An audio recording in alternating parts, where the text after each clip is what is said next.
Ooh, a booger. Oh. Ooh. It's a snot pop. Be one of those ones. Just knock that snot out. Mhm. It sounds funny, but it's not. No. Hey, did you message Evie and tell her that there was a show tonight? No, actually, I forgot. I was busy cooking dinner and stuff. Yeah, I know. Well, I took a nap. I had to go take pain pills, so I took a nap afterwards and totally forgot to do that too. Oops. Yeah, my bad. I'm a bad Well, I person. can check and see if she's there. Well, I'm going to message her right now. But Okay. for those who are joining us after a whole year, wait, is that correct? Yeah. Well, I haven't seen y'all since last year, so. I know, man. It's just Happy New Year, everybody. We're a little late, but. Is it a Happy New Year? Mm-hmm. I woke up this morning. I was happy that I woke up this morning. Yeah, well, every day we wake up, we should be happy. Right. It's like, hey! Frankie is all get out, but slept terrible last night. I just want to go to bed tonight. I can't wait to get horizontal.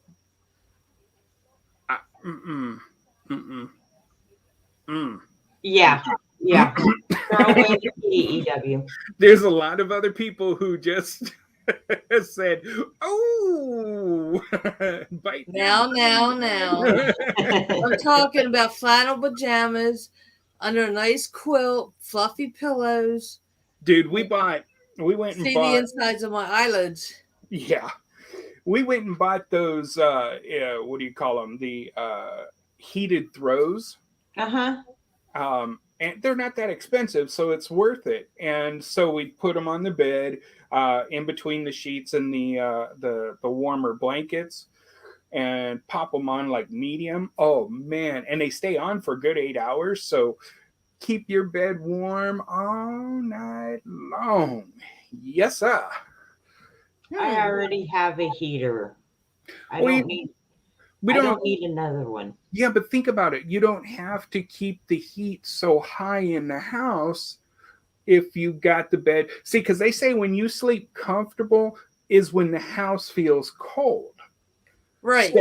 So if you set the heat to like, say, 62 at nighttime, then you could be up under these covers with that nice little heated blanket under there. And 62, I'd be freezing my buns off. Now, well, I sleep with the heater because he's hot constantly. Wait, that doesn't make sense. Scott is always constantly hot. So why would he have the heater on? He could go outside in shorts right now if he wanted to. Well, technically I could too. That just doesn't mean that when I come back in, my hips are going to be happy. Right, or the feet. Yeah. Well, we did everyone survive Ice-Mageddon? Oh God, barely. I was at work when it started.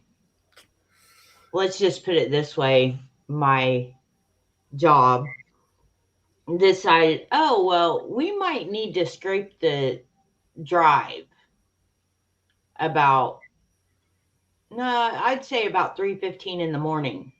Wait, they actually want you to go outside and scrape ice off of the concrete? Oh, no, okay. They have people come in to do it, but they didn't get there until 3:15, which that was about the time my lunch was over. Only one guy was doing it, and when I went out at my last break at 5 a.m., there was nobody in the parking lot to scrape it. He had left. And when I got out at 7 o'clock, they had like 3 or 4 different cars, pickup trucks that had the plows in front of them. Right. Plus another vehicle that had plows. And they were piling it up. I could have swore The two trucks almost hit my vehicle when I was trying to scrape the ice off my windows. I about had a conniption. You know, they have, I don't know what it was called. It's not like a thing that covers the entire car, okay? What it does is it just covers your windshield, and it has like little elastic strips that you can put around the mirror to hold it, and it just covers your windshield. So if it ices or snows, all you have to do is pop that off, and hey, no scraping. I really would like to find that because I can't find it where I work because You I probably think have to order it online. probably. Yeah. But they were scraping it so much when I got off work at 7. They were putting it in the middle of places where you could drive out. I had to literally wait for them to move the snow that was accumulated off to the side. Mm-hmm. Well, how much snow did you get? I think they said about 11 inches, and that was a record. Well, for we my have area. ducked the whole thing. Where I live, barely anything. Oh, And we got ice, but we did not get snow. We got some ice, but nothing like you have, or no snow. I mean, it might be just an inch or two, but we've been lucky so far. It started raining Tuesday night, and Right. then after, I'd say like midnight, 1 o'clock, it started snowing. So we had ice on top of snow that they were scraping on. So, Yeah, but and then what gets me is you work for a company who can write things off if they need to use them or something. right, So it means you have an endless supply of kitty litter and you have an endless supply of salt. mm-hmm. And not a single person in this company said, "Ooh, maybe we should put some of this outside so we don't slip and fall." No, because if you remember right, a year ago in January, I slipped and fell on ice. Mm-hmm. But they were still having, which really irks me, having maintenance go out there and get the shopping carts. Yeah. When it's packed with ice and snow.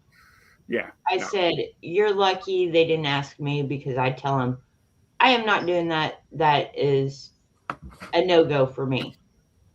I cannot find it on Facebook.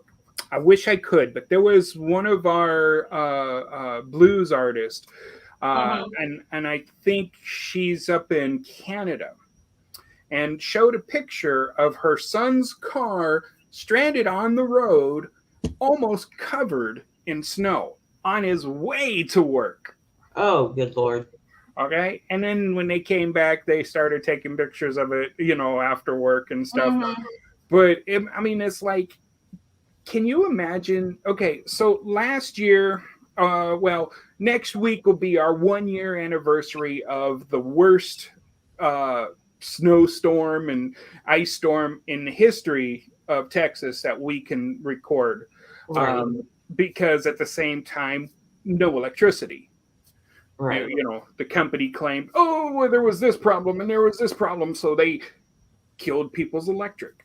And so there was 280 people died because of no electricity, and it's so brutally cold in the houses. Okay? Right. It got me to thinking. Doomsday preparers, is that, or what do they call them? Is that right? Doomsday preppers. Yeah, there you go. Doomsday preppers.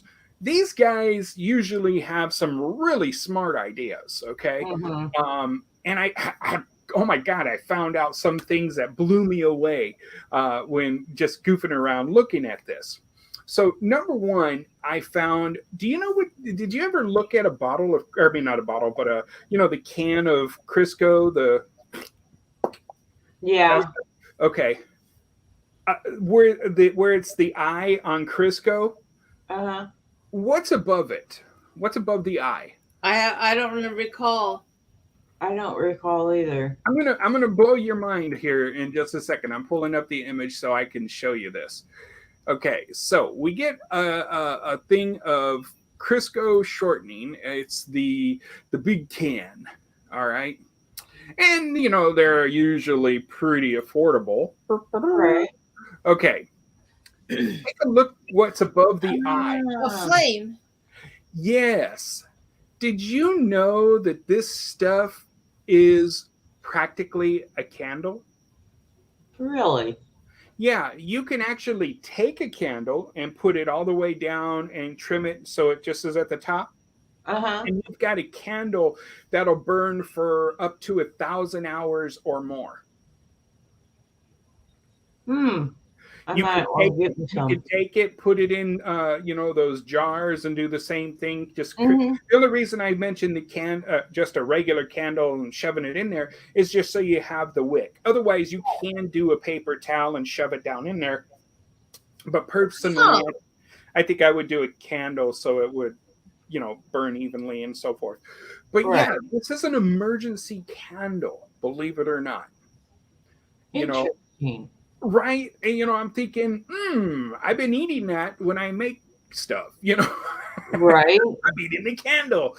But no, this is actually a great emergency thing. And I learned this from one of those Doomsday preppers. And it just blew me away. And I actually watched people, you can find it on YouTube. You can actually watch people make them and use them. And they put off a good amount of light. So like a regular candle, but also in a pinch, if you need something like that, boom, there it is. And this is a good thing to also think about with the zombie apocalypse or something. Right. Yeah, because we went through that. We had to listen to the CDC do their little thing. And so, yeah, you think you go, oh my gosh, well, do I do this? What do I do? Okay, so let's talk about Walmart for a second. Walmart actually sells these things, and they're not that expensive. I found a package of a package of 6 on Amazon for $12.99. Okay, what I know about them right now, to me, it's a great value. What is it? Okay, it's these. These are Mylar thermal blankets. They're actually considered space blankets. Oh, I got some. I got a blanket like that. I got it in the car. Yes, this is what I was going to say. For those who are traveling around and get stranded in the snow or get stranded in the ice, you should have these in your glove box or something, or in a first aid kit or something in your car. You know how they always talk about having an emergency kit in your car? Right. This sucker is amazing because you can wrap up in this in the middle of an iceberg, literally, and stay hot or warm because it keeps in 90% of your body heat within it. Yeah, I bought mine at a gun show in Pennsylvania. They have those Doomsday guys up there and stuff. Yeah. But this is, and it comes in a package, so it just looks like a little, package, and it's thin. And I wish I had one to show people, but yeah. Anyway, the point is it's perfect to have in that kind of situation, especially with that snow and ice or getting stranded in your car, because you have that. There was some time ago that I remember they had some kind of people talking about, if you get stranded in your car, these are some things that you want. And they mentioned about a candle that you would light and put like either in your drink carrier or up on your dash. And so it would be enough to warm up the car, but you got to crack your window because you need to be able to exhaust that the carbon monoxide out. The other part of that's another problem is today's vehicles have that nice little plush top. So, hey, the car's warm. Yeah. And you have no car. Exactly. You don't want to go through that. That's why these things are amazing because, they do use them in space. And they do keep people warm and so forth. So I said, you know what? I'm going to look at some of these things because we ran out of power last year. Right. And I wanted to know what kind of things could I come up with that would be good and help. So let's say we go through another situation like that, Lord forbid. Right. Getting a hold of something like this, which is a portable power station, you literally plug it in, charge it up, and have it ready to go. I have one of those too. Yeah. So power goes out, you literally have this, but there's a secret, a really amazing secret. Now, you don't necessarily have to get this one. I was looking at quite a few of them. As you can see, here we go. There's so many different brands, and a lot of people have been talking about, is it this one? No. I don't see it on there. There's like at Harbor Freight, the tool company, they have some in there that are repurposed, but for a really good price. And a lot of people have been talking about them, that they've got this really good deal, that they last a long time and they're worth its money. But somebody was, one of those Doomsday preppers were talking, and he mentioned, come on. Okay, you're going to be like that. Fine. We'll do it my way. He mentioned these guys. These are LED bulbs that are USB connected. So think about this, because those chargers or those big portable, I don't know what you want to call it. It's like a battery. Yeah. You plug it into that. They have that, and then they have its regular plug.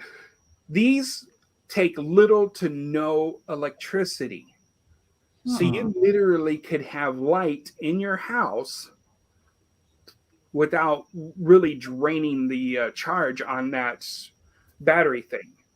So I'm like, okay, I'm going to start putting this together and figuring this out. And as I started thinking about it, it's like, well, okay, now this isn't the one that I would get. So the one guy that showed it, he had like a string of LED bulbs. The box had told you how much charge was left in it, and it literally was on 0%. And he said he still got another day and a half of lights, those plugged in. And and I was like, oh my God, a string of LED bulbs that he could just plug into the USB port, and got another day and a half out of it. So that kind of gives you an idea how much electricity they really take. Very little. Yeah. So, Lord forbid we go through a situation like that again. These are some things we should probably prepare and get to help us. Now, as far as the emergency blankets that we talked about, the space blankets, and I'll call it a space blanket because, believe it or not, it really is called that because NASA was the first one to come up with it. Right. They have some that are very durable that literally you cannot rip. You have to get a knife or scissors to tear it apart. So if you want to spend a little bit more money, or you could just get these, lesser priced ones, but either way, they do some great work, and it's good to have with you wherever you go, or, in a reserved place, like Annie was saying, in the car. If it's you and your spouse, then you're going to have two, because it's not going to be like one of those Titanic situations where somebody said, I just bought one. Right. Oh, I'd get two. But they are, like I said, they really do work. They prevent hypothermia. They prevent a lot of things. And I mean, it's not what you would think about using in a situation like that. You'd really want a blanket. But I'm thinking, dude, how many lives would have been saved over last year's ice storm with the power outages and stuff? How many lives could have been saved if they I'll be right back. I'm going to sneeze again. Okay. So how many lives would have been saved? A lot more than what happened. Mm-hmm. And that's why I say if we look at some of these ideas that these people have for what we call doomsday preppers, we really would have some amazing uh, saving abilities. Oh yeah. So there's the solar chargers for your, when you want to charge up your cell phone or something. There's no power. How do you recharge this thing?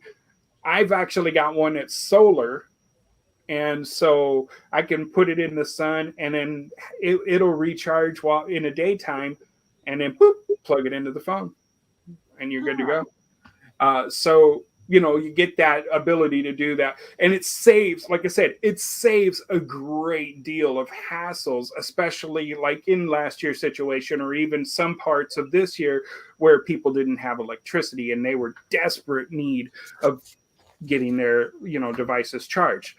But also, right, what about that string of lights, the string of LED bulbs? Imagine using that little charger to plug in that string of light bulbs, and there you go. Your whole house is lit up for no money. Yeah. You muted yourself, Annie.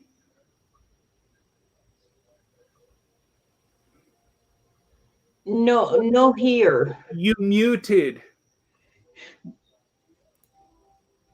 I can't unmute your mic. She's not.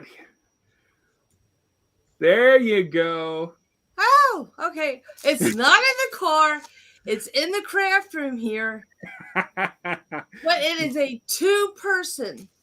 Oh, nice. Okay, so this one's even bigger. Yeah, so Tom will be warm. Yeah. And then this is what else we have. This is a emergency weather ready. And it's got, you open it up and there's like a crank on it somewhere. And you crank it up and these light up. Oh, good. Yeah. It's got a NOAA weather thingy on the back. So, got this at Home Depot. Nice. See, I was a Girl Scout. I'm always prepared. Except I got to put this in the car. Wait, I thought that was supposed to be the Boy Scouts motto. There's no Boy Scouts anymore. Remember, the girls infiltrated the Boy Scouts. So, and who said the girls can't be prepared? Yeah, huh? I was going to say. You trying to be sexist? No, but there's so many things I could totally say about that. We're not going to go there. I'm just being a smart ass. So real quick, if you guys want to check out some more about what we call doomsday prepping, but some really smart ideas for fuel and things that you could save up for to stay warm and stuff, go to this guy. He's the Canadian Prepper, and he has a lot of great ideas in there. There's tons of them all over YouTube, but I've been watching this guy a lot lately, and so you can see he gives you some great ideas and hints that could help you get through a really harsh time in the weather. Yeah, that's why I like our stove, because we have a a gas stove. But like the burners, if the electric goes out, I can still light the burners. Right. I can't use the oven part, but I can use and you get a percolator. Get yourself. I do need to buy that. I want to go get one of those camping percolators. Because last year with the power going out and then on for a minute and then off, I was like, oh, I'm getting so frustrated. I just finally said, forget this, because I know how to survive in the wild. So I went outside, fired up the barbecue pit, put on cast iron pans and started cooking. Boiled water, made coffee. I mean, yeah, we did it all. But if I had that the camping percolator, that would have been so much easier than the way I was. But trust me, I would. It doesn't bother me to go out and do all that to survive. Right. What's the difference between outside and inside? Heck, at least outside I get a little bit warmer with the sun. Yeah. I wanted to give a special birthday wish to a friend of the station. She's been on a couple of the shows, and that's comedy genius Miss Jilly Reel. Today is her birthday, and so anyone that might be in the area where she's performing, you can find the Cougar of Comedy and definitely and give her a happy birthday wish from us too. Pretty lady. Oh yeah, she was a model, and she's an actress and a comedian. So she's still going strong. Wow. Do you know who else's birthday is today? Who? George Romero's. Hmm. Night of the Living Dead. Oh, that guy. Okay, I was like, do I know this person? That guy. Yeah, that guy. Okay. That's the one. Wow. Okay, how old is he now? He's dead. Well, then in that case. But it was his birthday. It's, so heavenly birthday. Right. What do you guys think about music? Just depends on what you listen to. Exactly. I started listening to this one song, and I'll explain why in a second, of an artist I've never heard of, Billie Eilish. Oh, Billie Ellis, or yeah, I know who you're talking about. So somebody told me to watch this video. I don't have the music going or the sound on because I don't want to Get in trouble. I deal with copyrights. But are you looking at what's on this crown?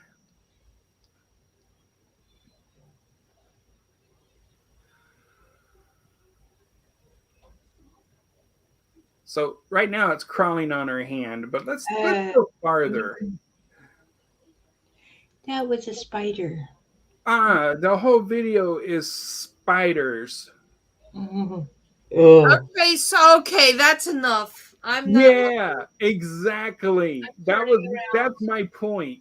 I could not watch this video. Dude, there's a point where she opens her mouth on a tarantula. Okay. I'm like, hell no.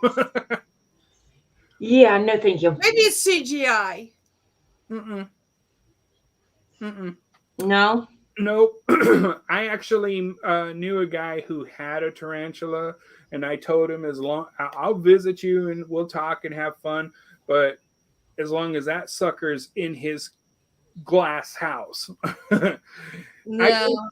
He was a talker. This guy, you could not stop him from talking.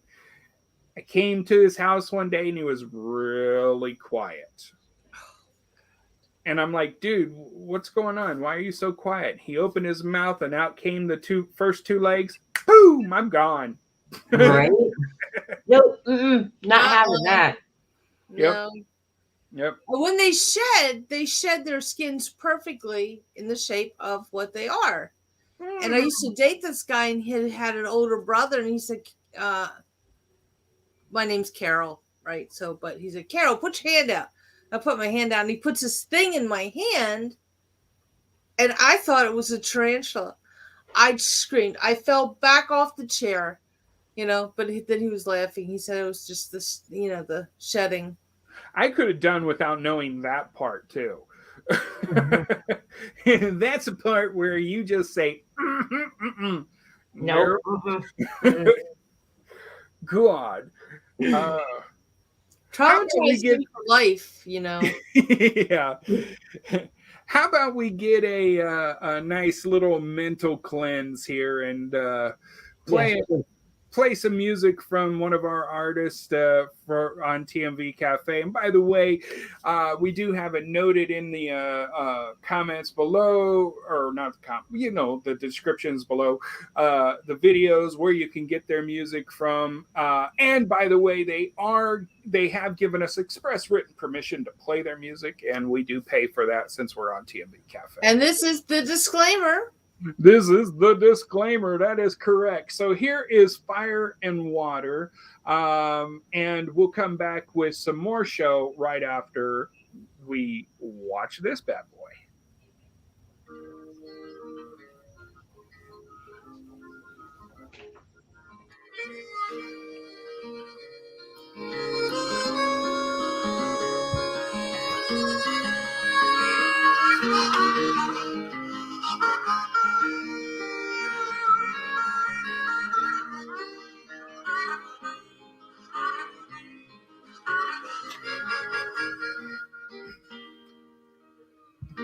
So fire and water must have made you their friend.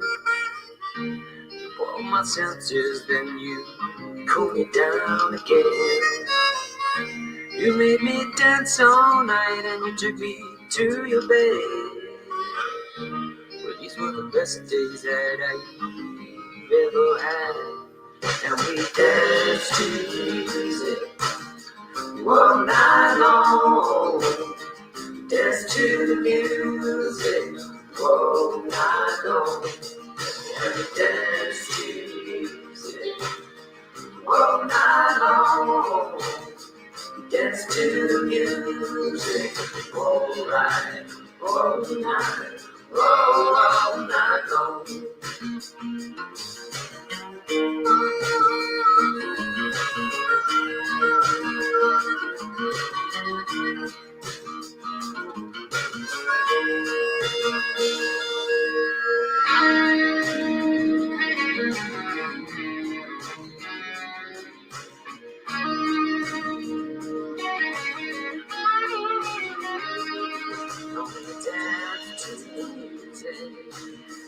Dance to the music, dance to the going on.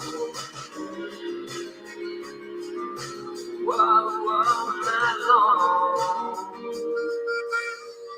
So fire and water must have made you their friend.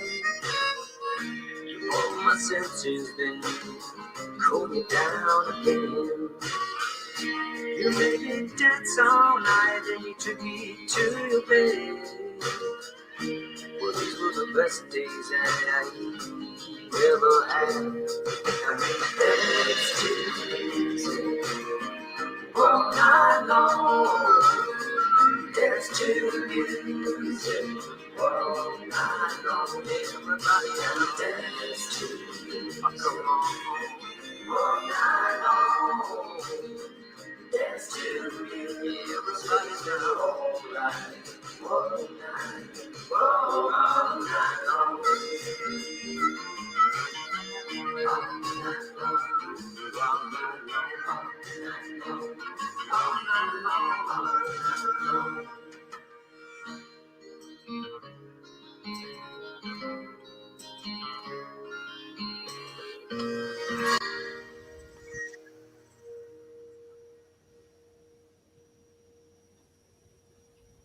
There you go. That was Fire and Water by singer-songwriter.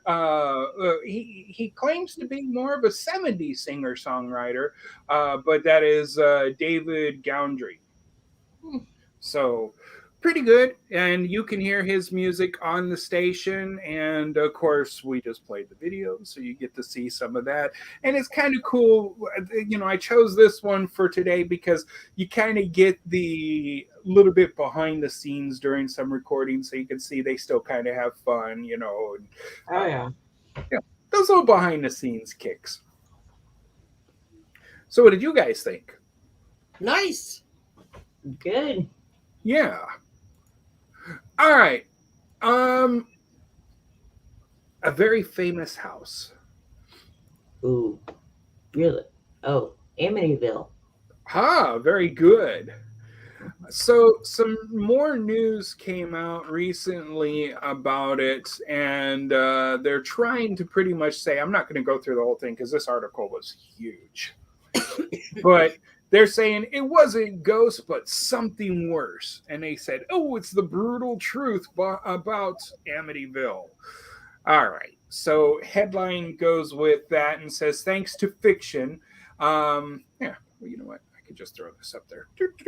Okay. Thanks to fiction, 112 Ocean Avenue becomes the most famous haunted house in the world.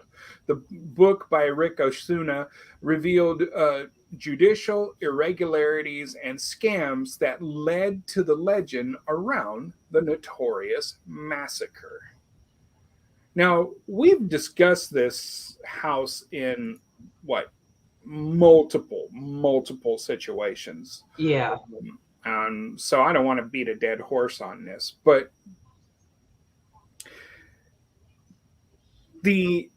I can't go with the saying that there's a haunting. And the reason is because the people who live there now, Mm-hmm. they don't have no complaints. Really? You know? Yeah. So, but the point behind it is the mass murder, the brutal murder that happened. Right. That to this day, they still blame the son, Right.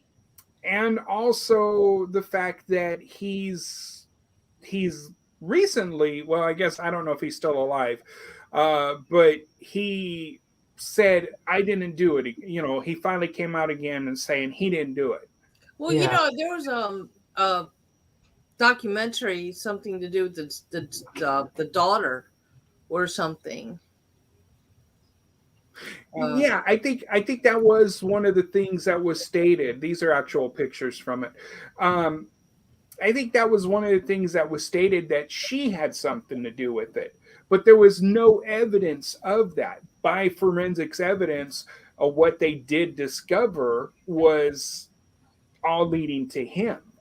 Yeah. But And didn't she die too? yeah, I think she's dead already now too. No, I'm saying, didn't she die when? Oh, um, I don't I know. have to go back.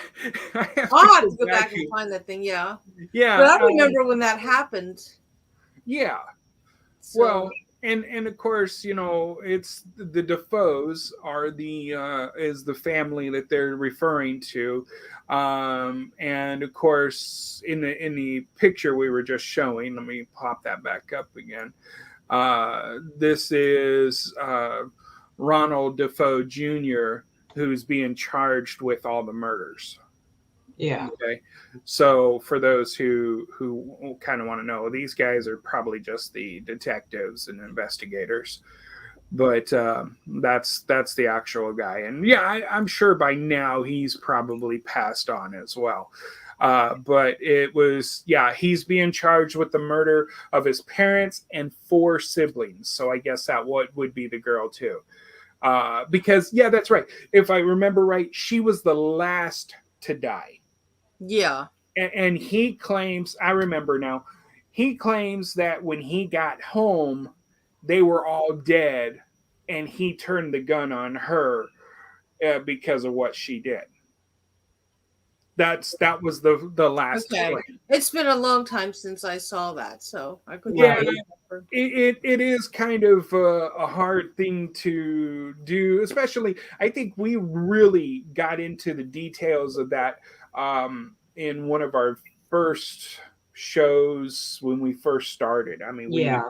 we broke it down hardcore, and we opened the book on everything. We started showing or talking about all the different events, the actual murder cases, and so forth. So yeah, we got pretty detailed. The funeral for the family was at the St. Martin of Tours Church in Long Island, and they had over 800 people in attendance, with 300 more sitting outside. Yeah. And as you can see, the line of coffins. Yep. So, I mean, and again, these are the real pictures. We're not, trying to take anything away from it. This is a very brutal murder that eventually turned into what some call the most horrific event in history. Now, there was a family who moves in afterwards. Yeah. Do you remember who they were? I don't remember their names. Lutz family. The Lutz They family. up and left saying it was haunted. Yeah. walls Well, black. they're the cause of this is George and Kathleen Lutz. They're the cause of the actual horror story, the haunting story. Okay. And so, see, we knew about the Defoe murders, Right. but then these people claimed that place was haunted because they're the ones that got the house afterwards. Yeah. being that it was such a brutal murder, I mean, they had to probably do a lot of replacing of materials within the house to be able to let somebody go and live in it afterwards. Right. I just couldn't imagine going through that. That's just something I can't picture uh, people going through to want to. Yeah. And they were there for what, a month or two? I see. That's going to be the part that I can't quite agree with. I thought it was like 28 days or something. Yeah, that's too fast. Yeah. Because that's what I was questioning. Why did they move in and then, let's say, a month later, they get to pack up all their belongings and left the furniture and everything else there? Well, they didn't pack that much. Well, they packed some clothes. Yeah, but They just up and basically whatever they left. could throw in their arms, and they were gone. Exactly. So basically, if they bought the house, they would be in default because they're not living in that house. Well, you don't have to live in a house that you buy. Yeah, it's true. No, but if you turn it back over to the mortgage company or Yeah. Well, I'm almost sure that the house got returned back to the bank. Yeah. And the bank's like, huh? What? We didn't want this house. Exactly. We don't have a clause for that. Right. There's no haunting clause. So, believe it or not, though, of course, they did a motion picture event that aired on CBS. And this is the actual banner for it. Yeah. And it, of course, it says on February 5th, 1976, in Amityville, New York, the Lutz family fled their home in the middle of the night. They claimed all unnatural evil was threatening their lives. This is their story. And yeah, but I looked at the names because I remember watching this, but I never really paid attention to who was in it. Yeah. I'm going to name the three names. One of them, let's see if you can guess who this person was. Okay. James Brolin, Margaret Kidder, and Rod Steiger. Right. Okay. One of them is an actress from a very famous series of movies. Superman. Dun, dun, dun. I didn't realize that was her. Really? Yeah. She was Lois Lane. Yep. You got me. Who's got you? Yeah. That was a famous phrase from that. But, I mean, this is what I'm saying. So, a series of murders. I'm guessing that the Lutz family found out about it and totally freaked out. Yeah, that's quite possible. And I think that's why they're saying more towards it's a controversy because of the fact that, this happened. So somebody decided, well, let's make some money off of it. Yeah, that's what I'm thinking too. And so, of course, there's books that came out. We can't forget that a couple who's now dead were the original investigators of it. Do you remember who those were? Ed and Lorraine Warren. Da-da-da. And so, yeah, it's the fact that they want to call it a somewhat of a controversy. I don't know. I just don't know what to say. Now, according to what I do know, in the very first picture I showed you, I'll show you again here in a second, despite the fact that none of the families who have since lived in this house have reported any abnormal activity. Oh, is it Christina Lottie? Okay. Do you ever see the TV show Evil? Yeah. She plays the grandmother. Okay. I think I read somewhere, you know how my brain goes. I read somewhere that she did live there when she was younger too, and there was never anything.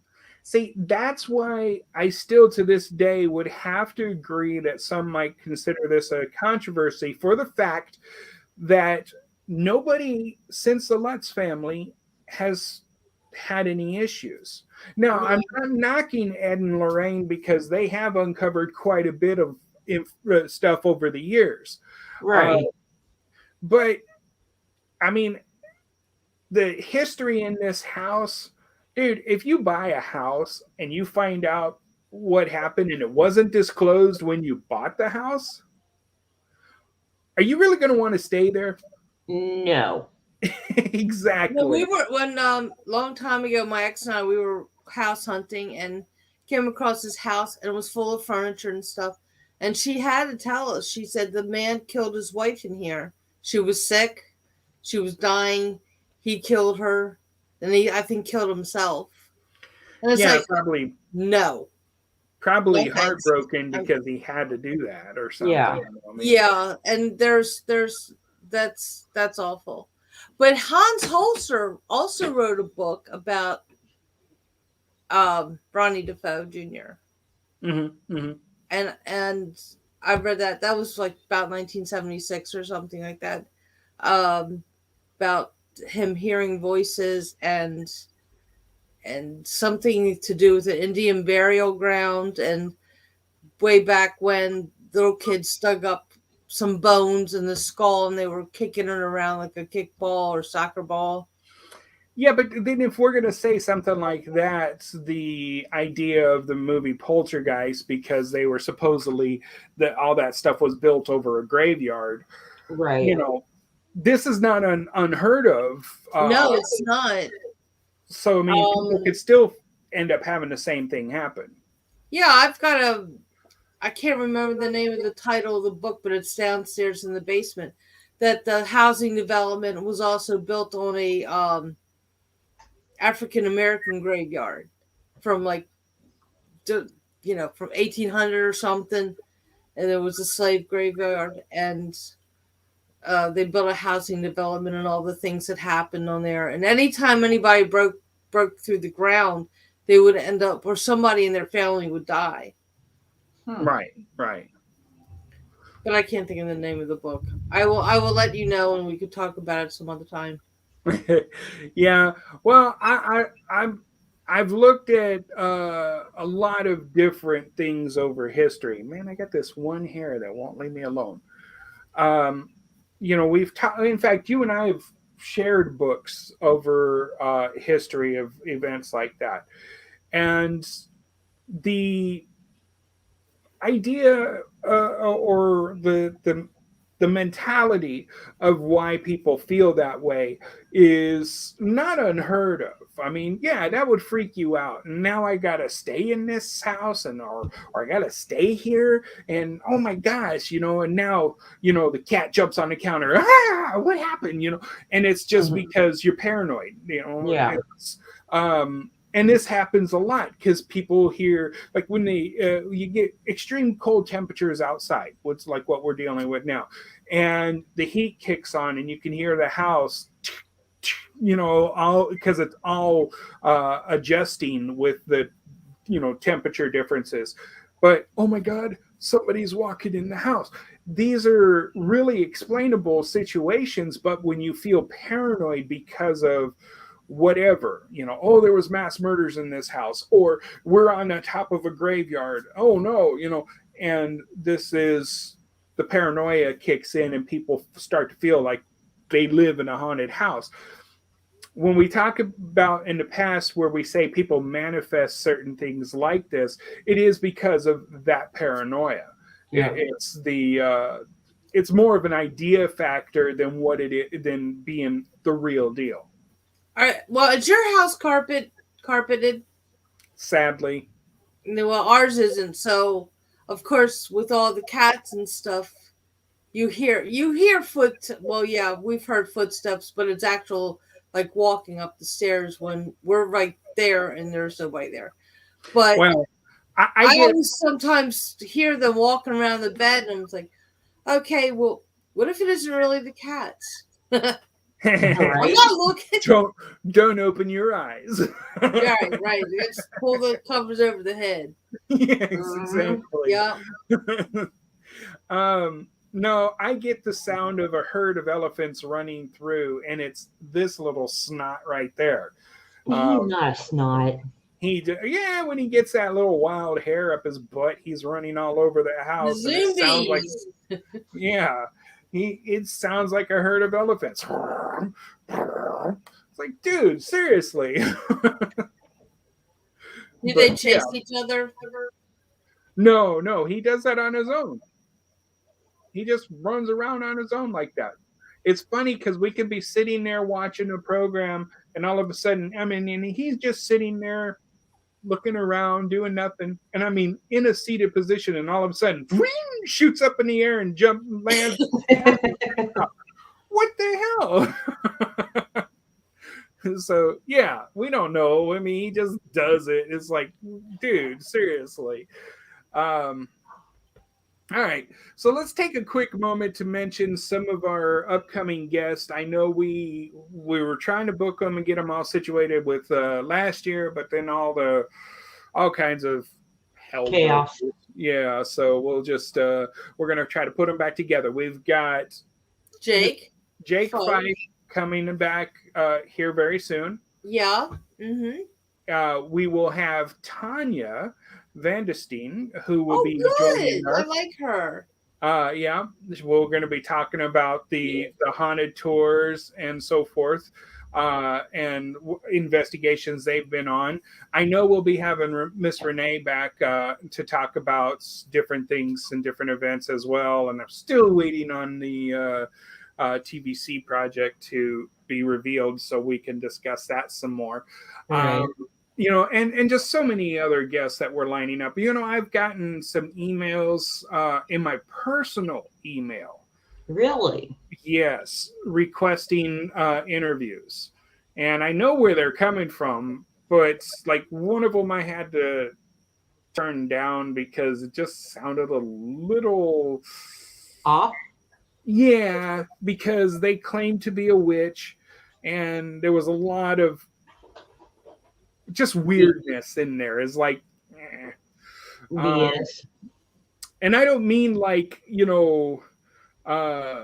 somebody who can work with herbs and stuff and create healing. This particular individual claimed they were basically malevolent or malevolence. No, yeah. What's the Disney movie that Malevolent?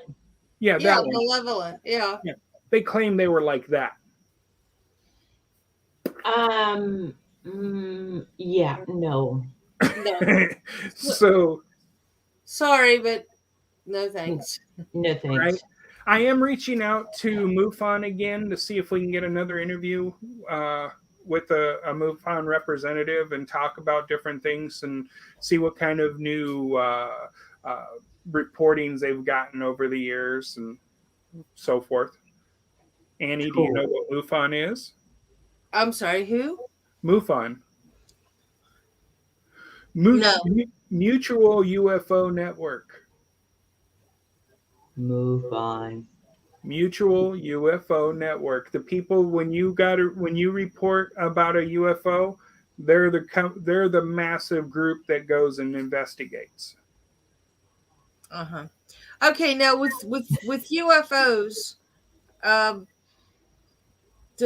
that's unidentified flying objects, right? Right. But does that mean it's always aliens? No. Because somebody I know very dear to me saw something in the sky about a week and a half ago and was saying how weird it was and made no sound. It just kind of... Yeah, but okay, look, we know that the government tests different airplanes. I can say this for a fact because I knew two of them before the public even knew about, which was the B-1 and the B-2. The B-2 was a stealth bomber. Right. Okay. And, look at the shape of the B2. Have you ever seen it? No. Okay. Isn't it like a boomerang shape? Well, this Okay. person said this thing was round. I mean, this person does not believe in UFOs at all, Well, and was kind of like a Yeah. little shaken up to see. yeah. That's neat looking, isn't Triangle. it? Ooh. Yeah, but think about it. What are some of the reports of UFOs that we've heard in their shapes? Round, oval, or round. Saucer shaped. Yeah, well, square. No, Triangle. the triangle or the that shape. This plane has been tested for a long time, and Well, it we're flew near. around. We're not near, but we're near enough to Aberdeen Proving Grounds Mhm. that they do all kinds of things, and I'm not saying that they are sending anything up. Please do not interpret that, but who knows? I don't know. But this Well, person was kind of shaken up about it. remember what was it? Project Blue Book that we did? Yeah. Project Blue Book was saying that they were using UFO or alien technology, crashed alien ships, whatever, to try to make what they can. I mean, here's an image on the news that they captured once, and hey, take a look. What kind of shape is that? A V shape. Mm-hmm. But And well, we don't know, so I'm trying to keep an open mind. We don't. And that's why I say talking with companies like the Mutual UFO Network, it's really going to be an advantage to us to discuss different things, from UFOs to, how they handle it, how they process these calls and investigate them. It's kind of cool to get to know those. You know what I mean? Yep. Mhm. So that's the idea behind it all. So, we just want to offer people a chance to continue to see how certain paranormal investigations are done, such as UFOs, and, other situations. Hopefully, we'll get Michael Varhala back on the show as well. And gosh, there's so many we're going to have, and putting it together is going to be fun. Oh. You don't sound too thrilled there, EW. Oh, it's not that I'm not thrilled. I'm ecstatic, but you know how it is that you Want to get something done and something else happens. Yeah, we have good intentions and we really try. Yeah. I totally understand. We're all human. Yeah. Oh, and I've kind of like discovered some more interesting little creatures out there. So Yes. like what is that? The puckwudgie? Yeah. What the heck? Yeah, and I found out more stuff, and then I saved some things, and it's kind of cute. And when we do that thing on there, I want to read that. But that would be good around, St. Patrick's Day. They're not really goblins and fairies and stuff, but it's Yeah. Well, there's certain things too that they breed that you're like, no way, that's for real. And people laugh at us because we talk about that. But for example, okay, this guy's way too big. What the heck? This is a real dog. Just so you know. Oop. Wrong button. Uh-oh. Sure. We don't want to see it. Oh. This is that teacup teddy bear. It's a dog. I was going to say. Is it a that looks poodle like a teddy bear. or something? I don't remember what it's mixed, what they're mixed with, but they don't get that big, and you can usually see them, like. Oh, look at the palms. Yeah. Oh, I miss my Pomeranian. She was so sweet. Ooh, Looks like a Pomeranian something else mixed. Now that looks like a chow. Yeah, that Yeah, looks like a cow. that could, yeah. But I mean, you can see they're not big dogs. This is No. as big as it gets. Yeah. Aw. And the reason they got the teddy bear name is because they do have the teddy bear look. Yep. Yeah, that's like one paw of my dog. Yeah, there you go. Well, that's what I mean by with the things that they breed nowadays. Maybe some of these unexplained cryptozoological animals are crossbred animals that we just never seen. Right. Could be. I don't know. Yeah. So I just thought I'd throw that out there and make you think. All right. So again, if you guys enjoyed the show, please give us a like, tell everyone about it, and don't forget to check out the comments below where you can actually see where the music came from and go get the music for yourself. But on that note, guys, guess what time it is? It's Night time. yeah, pajama time. He has the right idea. Yes. Yeah. All right. We'll see y'all next time. Good night. Night, guys. Right.